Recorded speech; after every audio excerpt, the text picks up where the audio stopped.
ये बोगस होता तो क्यों अब वो आदमी याद दिलाते हैं कि हरियाणा वाला हश्र ना हो जाए, कांग्रेस ये याद कर ले। और ये इतना ही नहीं, उन्होंने तो साफ साफ कह दिया है कि कोई नहीं जीतेगा, अगर हम नहीं खड़े हुए वहां पर तो कोई जीतेगा नहीं महाविकास अघाड़ी का। ये तो बहुत बड़ी बात है चित्रा जी, यानी कि यहां एक मुश्किल सहयोगियों को संतुष्ट नहीं करने से आपके लिए भी खड़ी होगी। आशा जी, जैसा मैंने आपको बताया है और मैं हर चैनल पे बोलती हूँ कि इंडिया गठबंधन के अंदर लोकतंत्र है, तो इसीलिए हम सम्मान पूर्वक हर किसी को अपने बात रखने का मौका देते हैं। अबू आजमी जी डेफिनेटली कुछ ना कुछ बातों को लेके शायद होंगे टेंशन में, इसीलिए उन्होंने ऐसी कोई बात की, लेकिन इसमें कोई उनको भी पता है कि कोई तथ्य नहीं है। और इंडिया गठबंधन के अंदर मिलके समाजवादी पार्टी, शिवसेना, उद्धव बाला साहब ठाकरे ग्रुप, कांग्रेस और शरद पवार ग्रुप, एनसीपी, ये सब मिलके पूरी तरीके से लड़ने वाले हैं। कंफर्म कर रहे हैं, आप भी कंफर्म कर सकती हैं 4 से 5 सीटें समाजवादी पार्टी को मिलेंगी, ये तय लग रहा है? देखिए, मैं इतनी कोई बड़ी प्रवक्ता नहीं हूँ कि मैं आपको कुछ ये आधिकारिक रूप से बता सकूं। मुझे ऐसा लगता है आज रात का इंतजार करेंगे तो बहुत बड़ी जो पिक्चर है वो क्लियर हो जाएगी। किशोर जी जल्दी से, उसके बाद मुझे गुलाब चंद जी के पास जाना है जल्दी। मैं गीता जी से, आप ज्यादा वो मत करो, मैं चित्रा जी से मैं एक बात कर रहा हूँ। समाजवादी पार्टी, शेतकरी कामगारी पक्ष, कम्युनिस्ट पार्टी और सिविल सोसाइटी के लोगों को हम अकोमोडेट करने जा रहे हैं और भी अपने कोटे से सीटें एडजस्ट करेगी। हमारा टारगेट है मोदी शाह जैसे आक्रांताओं को, उनके गुलामों को यहाँ से हटाना है। ठीक है, और जब तक हम हटाते और फराज किदवाई तालियां बजा रहे हैं इस बात को सुन के, उम्मीद है ऐसा हो। लेकिन अब मैं आपके पास आ रही हूँ गुलाब चंद जी। एक तो जो क्वेश्चंस रेज किए गए वो, और दूसरा अभी तो 99 सीटें बाकी, पर क्या बात सहमति बन चुकी है? मुख्यमंत्री का चेहरा कौन होगा, क्या इसको लेकर के सेटिस्फाइड हैं आप? क्योंकि फडणवीस ने कल ही जब प्रेस कॉन्फ्रेंस हो रही थी, आप तो होंगे ही, उन्होंने कहा कि मेरे सीएम बगल में बैठे हैं, महाविकास अघाड़ी वालों से पूछिए। लेकिन क्या इस पर भरोसा है आपको? यही होने जा रहा है क्योंकि 150 से ज्यादा सीटों पर अकेले बीजेपी लड़ना चाहती है। जी आशा जी, रही बात मुख्यमंत्री का चेहरा, हमारे मित्र पक्ष भारतीय जनता पार्टी के शीर्ष नेतृत्व ने घोषित कर दिया कि आदरणीय एकनाथ शिंदे साहब ही 2024 महाराष्ट्र विधानसभा के चेहरा होंगे। मैं क्या इन लोगों के अंदर, मैं बड़ी शिद्दत से पूछना चाहूंगा, किशोर जी से, चित्रा बातम से पूछना चाहता हूँ कि अपना मुख्यमंत्री चेहरा दे सकती हैं?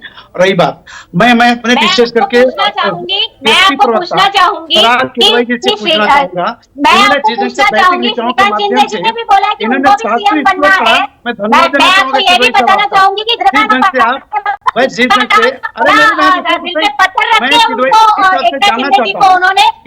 मुख्यमंत्री बनाया है, तो मैं आपको पूछना चाहूंगी अगर शिंदे जी को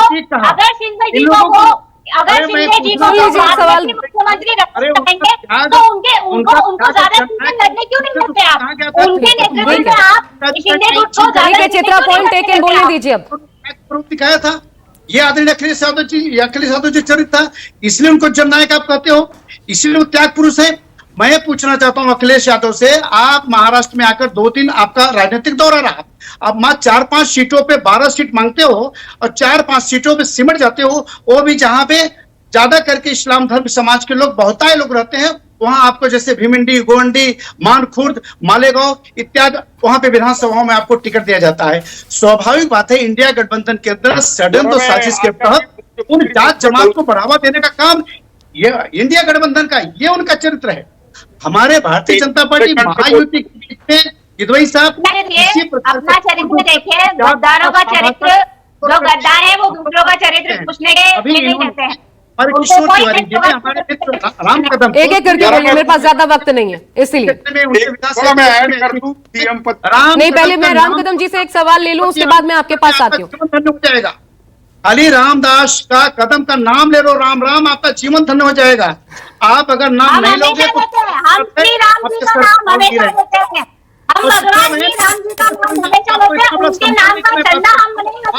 अपनी बात रखना चाहता हूँ, आपको क्या हो जाता है?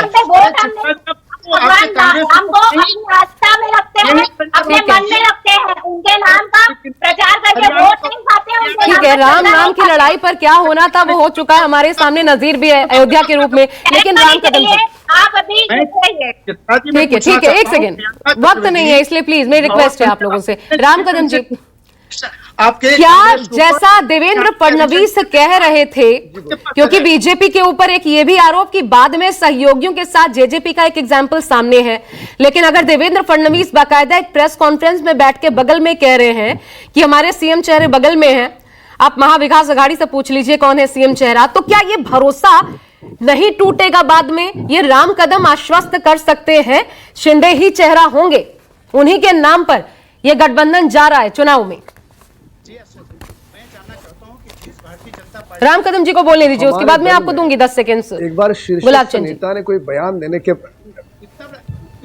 जल्दी से राम कदम जी कंप्लीट करिए। मैं कह रहा हूं हमारे दल में एक बार शीर्षस्थ नेता ने कुछ कहा, उस पर टिप्पणी देने का अधिकार मुझ जैसे छोटे कार्यकर्ता को नहीं है। तो इसके लिए पत्रकार वार्ता में जो देवेंद्र जी ने कहा वही हमारा स्टैंड है और वही हमारे महायुति का स्टैंड है। ठीक है, जल्दी से अब किशोर तिवारी जी, जल्दी से मैं आ रही हूँ आप लोगों के पास 10 सेकंड देने के लिए। जल्दी से किशोर जी, देखो ज्यादा नहीं, 10 सेकंड से ज्यादा नहीं प्लीज।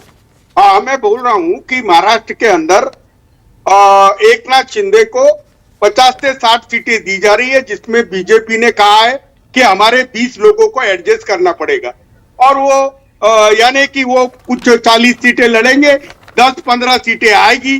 10-15 सीटें में एकनाथ शिंदे कहां से सीएम बनेंगे? गुलाब चंद भी आपकी वो गुलाब चंद जी भी आपकी बातों पे हंस रहे हैं। गुलाब चंद जी, मुझे लगता है कि क्योंकि वक्त नहीं है मेरे पास, मुझे लगता है उनका चेहरा भी बता रहा है कि वो कितने पुख्ता तौर पर इन बातों को कह रहे हैं। मेरे पास समय नहीं था फराज किदवई साहब, आप ही को सबसे कम समय दिया, इसलिए थोड़ी सी माफी, क्योंकि महाराष्ट्र पर चर्चा थी। लेकिन आप सभी का मेरे साथ इस चर्चा में जुड़ने के लिए बहुत बहुत धन्यवाद। तो अब हरियाणा के बाद बारी है महाराष्ट्र की। कौन होगा महाराष्ट्र का सरदार, ये चलेगा पता। एक छोटा सा ब्रेक ले रहे हैं, देखते रहिए News 24। राष्ट्र